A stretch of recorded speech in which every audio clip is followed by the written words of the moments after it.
Hello, everybody. Welcome back to Talk Time with Assburger. This shit is fucking echoing in my ear. So hang on. Let me take these headphones off. Hello, everybody. Welcome back to Talk Time with Assburger. Haven't done one of these in a while, even though I said I would, and that brings us into our first subject. Um, I've substantially cut back on the drinking, almost to the point of quitting. I still have to have a beer or two to get to sleep. Otherwise, I'm up for 2-3 days at a time. And when I have to do shit, I have to end up taking Adderall just to fucking be aware, just to be awake. But being sober, the reason I started drinking was to run away from the feeling of abandonment I got when my relationship fell apart or she left or whatever. I don't know. Saying falling apart makes it seem like, both of us were at fault instead of me just being a fucking piece of human garbage. But the longer I stay not being fucking wasted every day, the more I have to face the feelings that I have avoided for over a year. Over a year officially. April 27th was the year that was the year anniversary. I gave it about 2 days before I just completely just all the alcohol. So I guess, about 4 days into alcoholism for the anniversary. It started off nice. You do it nice. You just be like, oh, I'm gonna get a bottle of like $30 rum, something I'll enjoy. Something that's not like so smooth, but something a little spiced. I could sip on it, just enjoy myself. Yeah, sip on it. So I chugged that shit, and then within a week or two, I was doing shots of 151 straight. You get used to the burning, by the way. But yeah, so my depression is back to, I'd say, almost to the point that made her leave in the first place. I am just an absolute fucking train wreck. I can't get out of bed. I can't find motivation to do anything. I don't even play video games. I don't know what I do all day. I just, I'll put on YouTube videos and I'll just be zoning out. I won't even be watching them. I'm just in limbo. And I barely made any content or any public appearances. The podcast, it was a struggle to force myself into that Infinity Wars podcast because I was just like, I don't want to do this, but I should be putting myself out there. Like, people actually like me for some reason. This is 3 minutes and 15 seconds into the fucking podcast. You guys are still listening. Like, I don't understand, but you got to do what you have to do. But it's harder now. It's harder because I don't have, like the debate with Unknown Otaku. I couldn't shit on him as well because I wasn't fucking wasted. I don't know what it is. And it looks like I'm going to lose that one. But yeah, so the medication makes me not want to kill myself. I'm on bipolar medication, although I haven't really been taking it as much as I should have. So we'll see how that goes. But I don't have suicidal tendencies anymore. But I don't want to do anything. I don't see a point. I gotta face all this shit that I've been avoiding. I'm gonna die alone, or I'm gonna fall in love again, and then I'll just get hurt again, and then finally I will completely evolve into super incel, super misogynist, chauvinist incel man with the power to denounce women as people.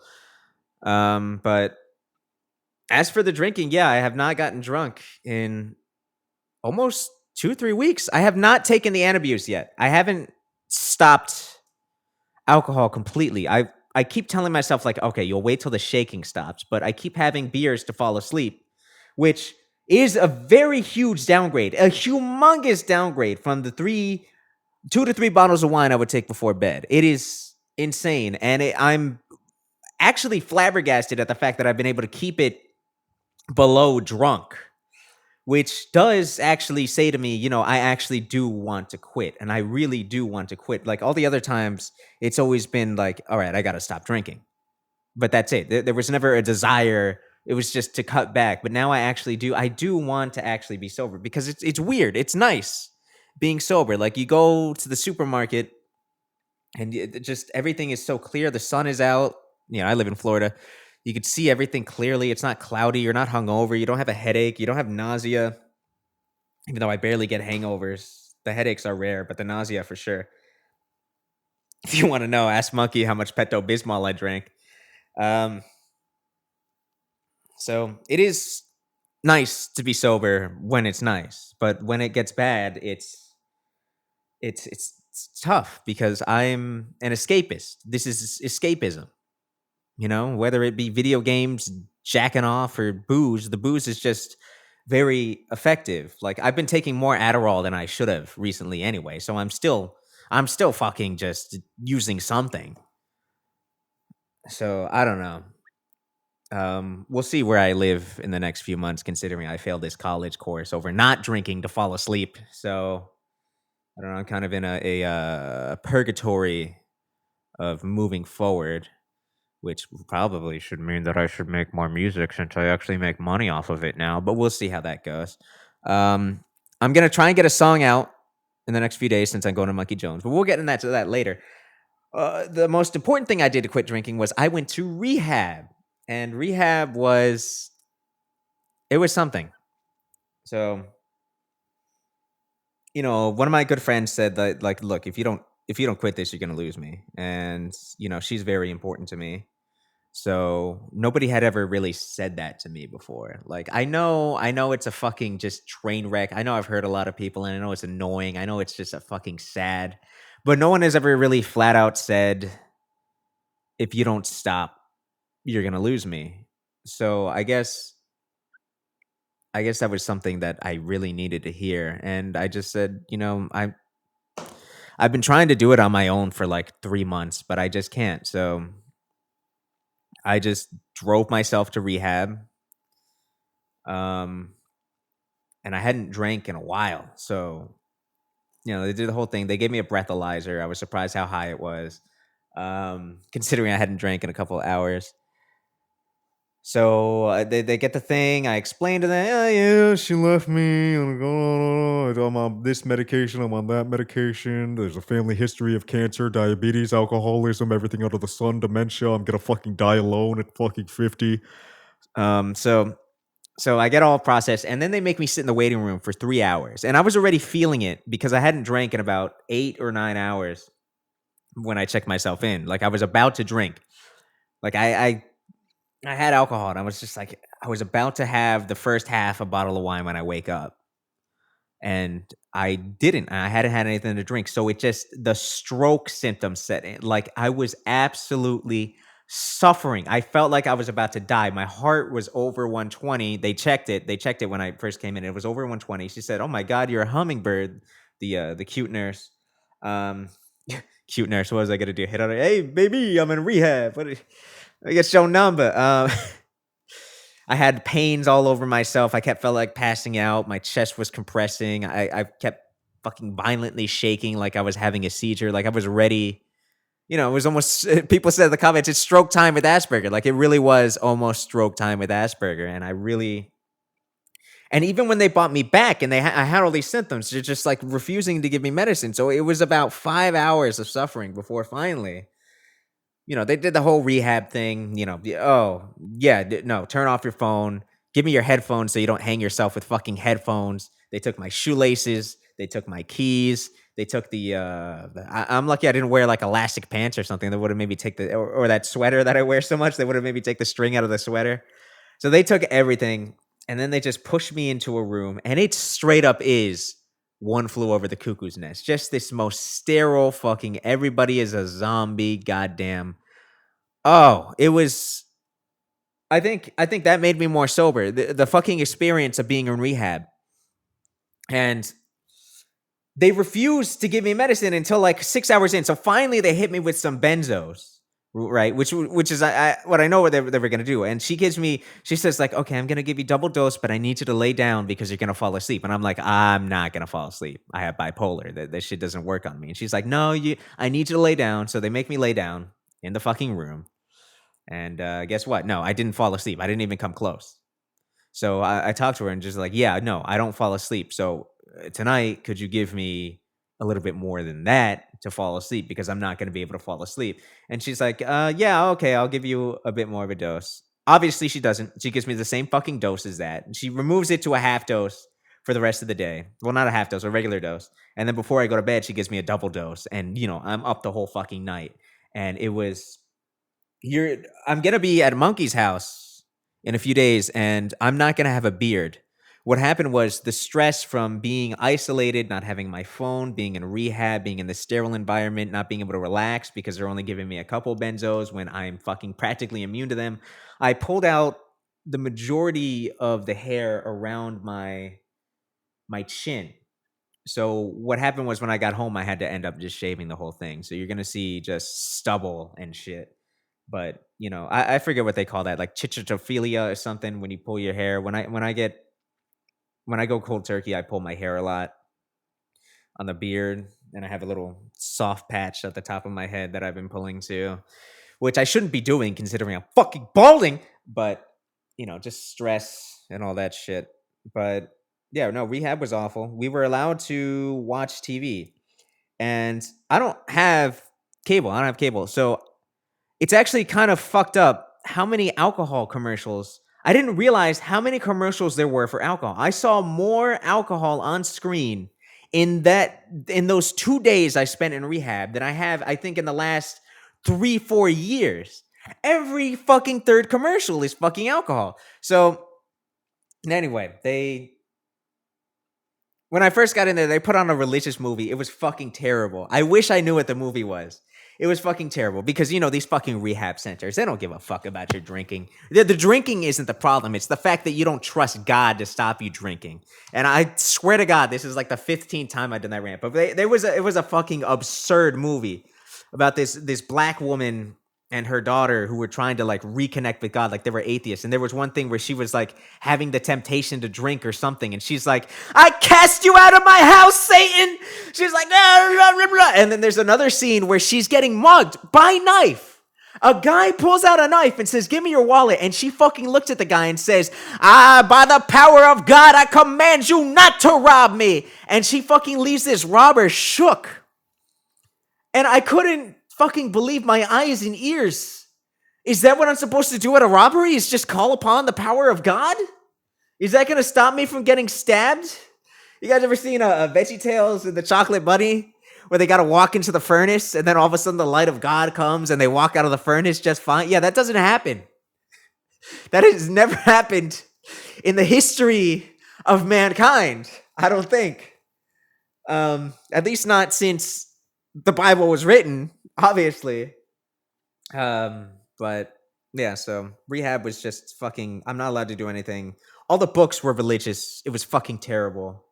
I tried reading the Alcoholics Anonymous handbook or the good book or whatever the fuck they call it. It's fucking bullshit. It's fucking I am powerless. Let me tell you, I came at a special treat because we had four AA veterans come, like people like 40, 50 years of sobriety. And one of the steps in AA, I think it's like step 8 or something, is that you reach out to the people that you've hurt. And I was already sobering up before, so I already started doing that. I reached out to some people I hadn't talked to in a few years, or some people, that like, I just fell out of contact with, or somebody that I don't know if I've hurt them, but I've had behavioral problems. I'm not that good a person. I'm not a good person. And a lot of them were forgiving, and it was really nice. But there's somebody I can't contact. I can't contact my ex because, for one, it's got to be traumatizing at this point for me to contact her, considering how many times I did fucking while wasted. I don't even remember how many times. And at this point, I might get a restraining order if I talk to her again. So I asked these 4 people, like, you got 4 veterans, like these are old sages. They're acting like they're hyping them up, and I'm like, what do I do when I can't contact somebody for forgiveness? And he said to me, like, you need to let God into your heart first before you even think about something like that. And that just echoes that just complete shutdown the dismissal echoes everything that I have a problem with AA, is that when they find out that I don't believe in God. And this actually happened in the diagnosis. When the nurse first saw me, she's like, okay, what's your religious beliefs? And she's like, I'm like, I don't want to talk about that. And she's like, oh no. Oh no. Like, first off, you're a fucking medical nurse, all right? I could understand if it was an AA meeting, whatever the fuck face sponsor, but you are supposed to be a fucking medical professional, cunt. Ugh.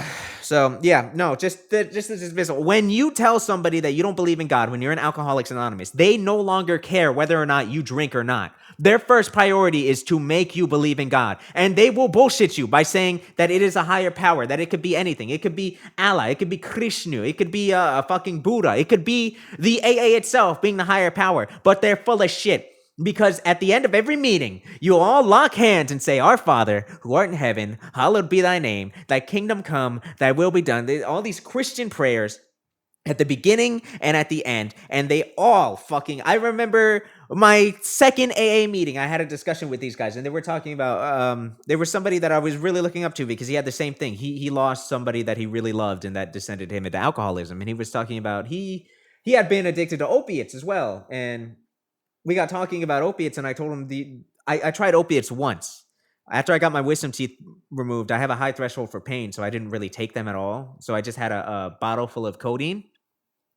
So I do the usual suspects. You know, it's APAP and codeine together in a pill.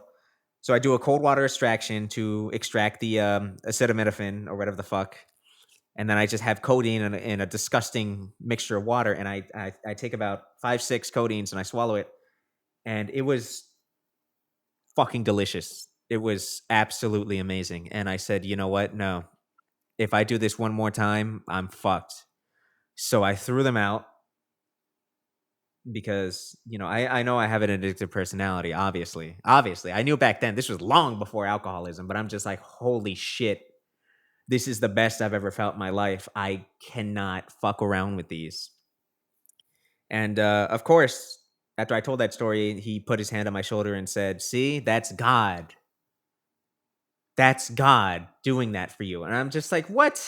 You know, and just, it's just the removal of personal responsibility and the other fucking refusal to admit that you have a problem, the fucking trust that God is going to do. I can't get on board with that. This is my fucking problem. Why are you so obsessed with trying to just avoid blame? This is like my abusive ex. She had BPD. Every time she would do abusive shit, she would just be like, well, no, you can't be angry at me because I have BPD. Like, oh, I cheated on you, but I got BPD. You didn't give me attention. No, well, it's not my fault. You just didn't give me attention. Yeah. It's not my fault. I'm just powerless to the fucking alcohol. You know? God will fix it. Whatever. I'm just going to sit here until God fixes it and fixes everything else in my life. Go ahead, God. Fucking cunt. If you're real, I hope you strike me down right now, you little pussy. You won't. Go ahead. Go ahead. I'm waiting. Flood this place. Make sure I'm the only one that fucking dies. That's what I thought, pussy. But yeah, rehab was... Rehab sucked. Nobody talked to me. There was one woman who talked to me. She was really nice. I think she's religious. I gave her my channel name, actually. She was interested. We actually had a discussion. So if she hears this and then hears me challenge God to fucking slit my throat, I don't know how that'll work. But she was nice. But she left the next day. So like there was no incentive for me to stay there because no one else would talk to me. And, you know, I don't know. But if she's listening, I hope it goes well for you. I don't remember your name. You were the bartender with the ex-husband and the kids. I hope everything goes well for you. And I hope that you can actually work being a bartender while being an alcoholic. That'll be, that'll be something. But the morning after came for the rehab, and I had bought my medication. I bought sleeping pills. I bought my sleeping pill, and I bought my bipolar medication. So in the morning, I said, okay, they give me one of my pills for the bipolar, and I say, okay, can you cut this into fourths? I know this is a 300 milligram pill, and I only take 75 or whatever the fuck it is. I don't know. I haven't taken that dose in a while. I cut back because it was giving me night terrors. And she's like, oh no, sign this form saying you're refusing to take this medicine. I'm like, this is my medicine. Can you please just cut the fucking pill in a fourth and give me the medicine? She's like, no, I can't do that. I have to do what it says prescribed on the bottle. I'm like, we had to cut back because I was having memory problems. And she's just like, no, you had to sign this saying that you refuse to take the medicine.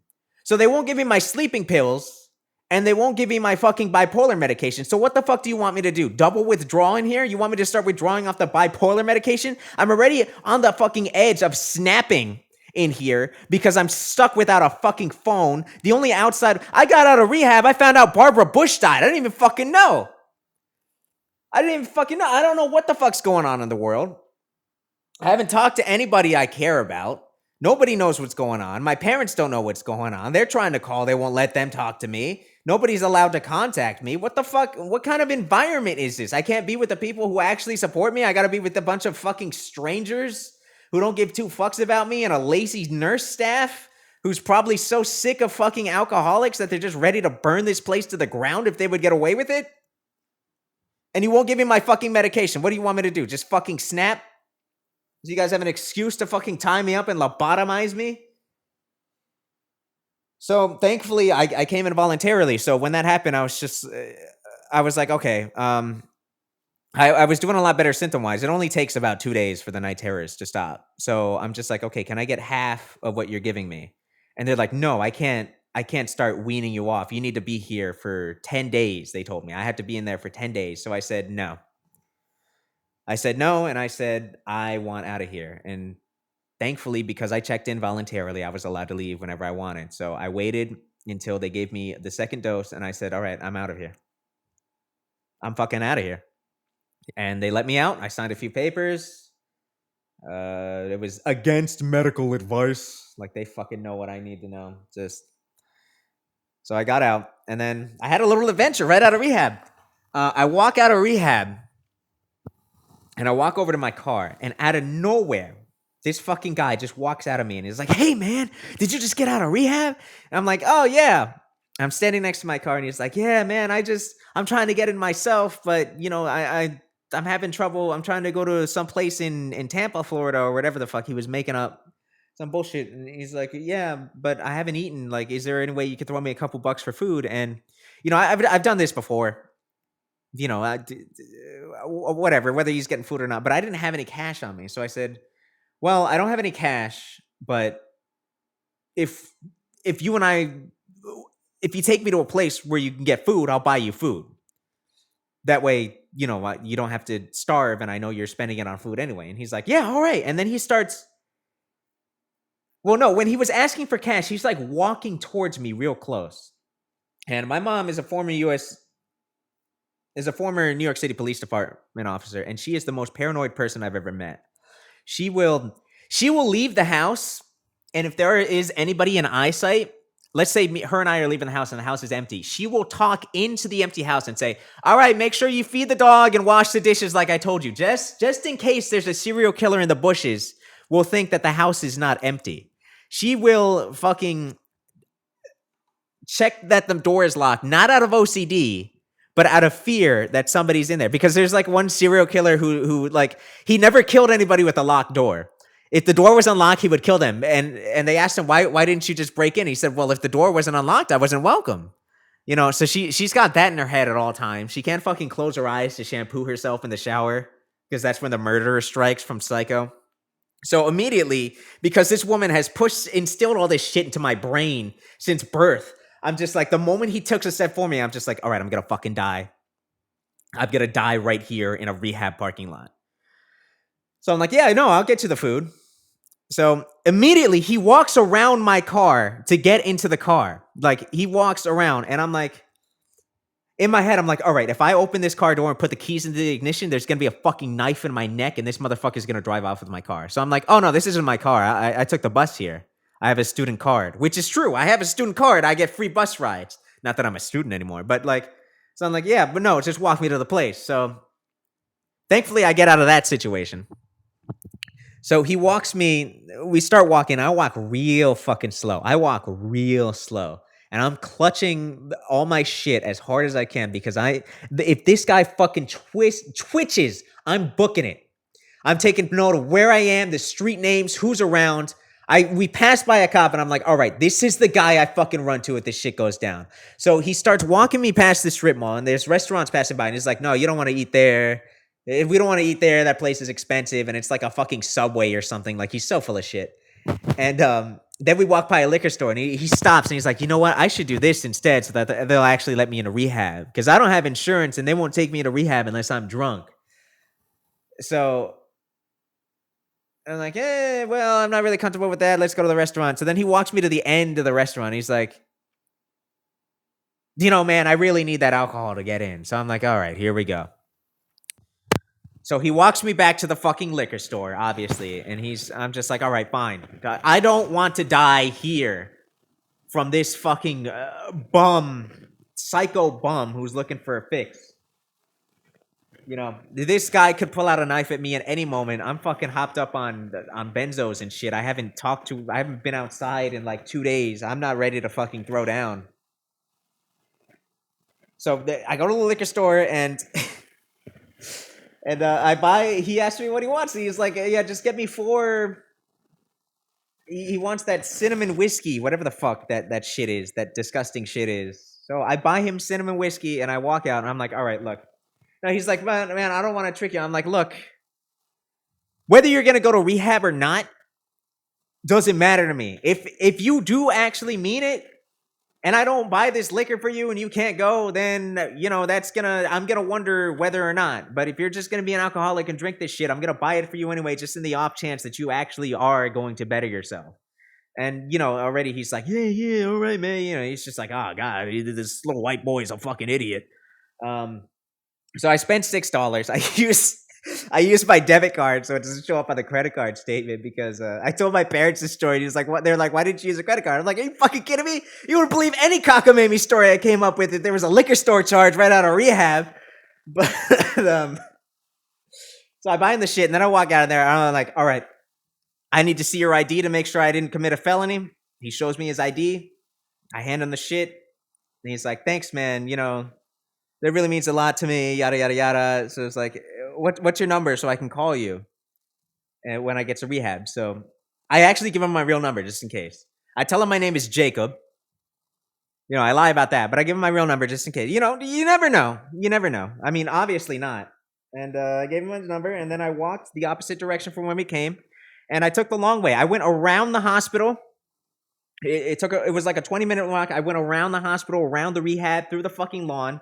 And I walk back to my car, and I'm looking everywhere. I'm looking like under the car to make sure this guy's not like doing Cape Fear or some shit to fucking murder me. And I get in my car and I drive home.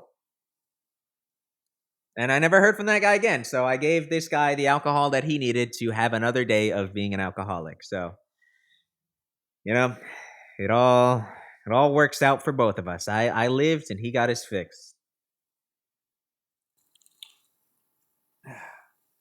So, a few days after that, the Endiversary happened. It had been a year since my dearly beloved ex. A year since my dearly beloved ex left me in cold blood. So I was expecting that day to be really tough, but it actually wasn't. I had been sober for a while, Granted, I went to my parents and we got dinner. It was fucking terrible and all that, but it wasn't as bad as I thought it would be. And I'm wondering if that's because I stopped getting drunk, or if I really am moving on, which I don't know, because I still had the loneliness and the abandonment issues, but it wasn't as bad as I thought. So that's nice. Maybe now both of us can be happy, since she's clearly happy. Clearly much better off. Otherwise, she would have contacted me again with all the bullshit she talked about, how I saved her life and everything. All the thanks for the memories.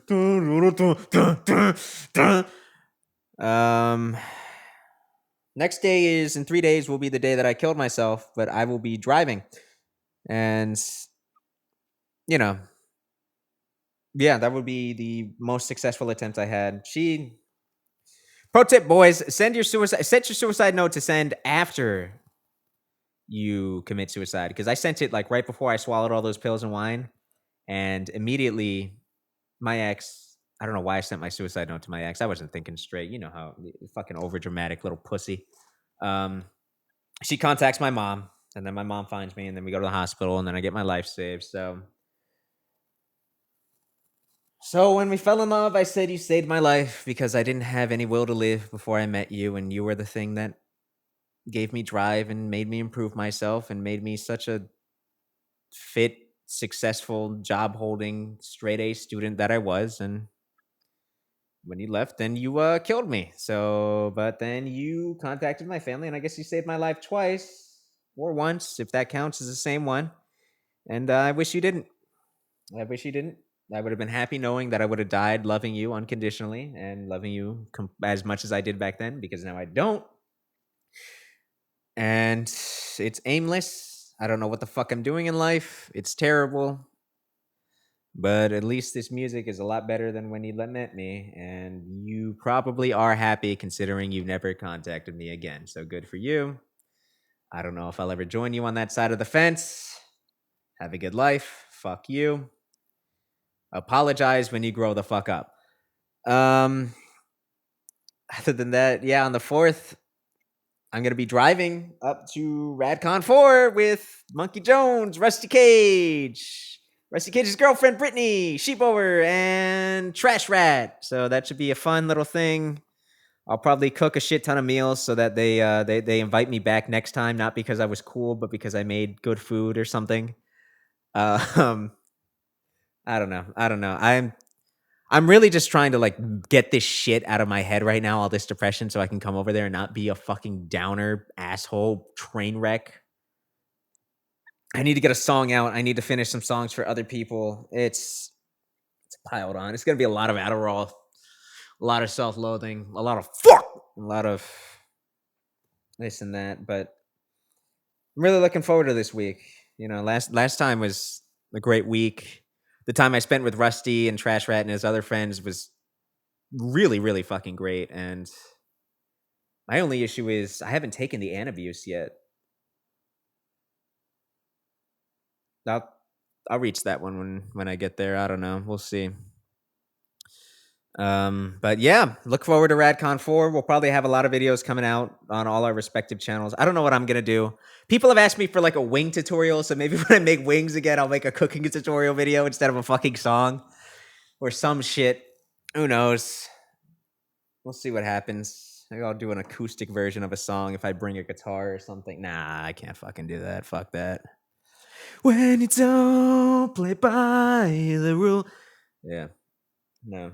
Um Other than that, yeah. I hate myself.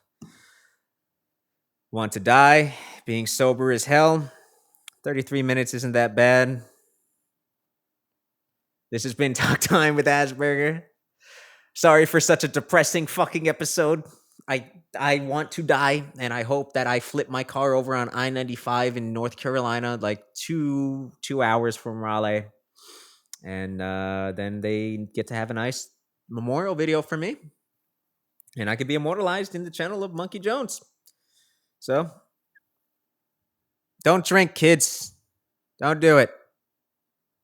It's bad. Good night.